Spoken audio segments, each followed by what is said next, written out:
If you don't like snakes but love adventure, then this one's for you. Welcome to Snake Island. Located off the coast of Brazil, Snake Island is home to thousands of golden lancehead vipers. These venomous snakes are so deadly their venom can melt human flesh. Yikes! But why so many snakes?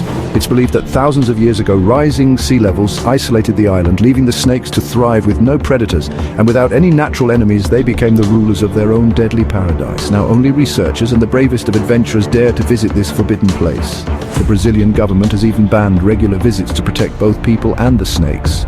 So next time you crave a wild adventure, just remember, some secrets are best left uncovered. Snake Island is one mystery you might want to admire from a safe distance. Stay curious, stay adventurous, and stay safe. Thanks for watching. Don't forget to like and subscribe for more thrilling tales from around the globe.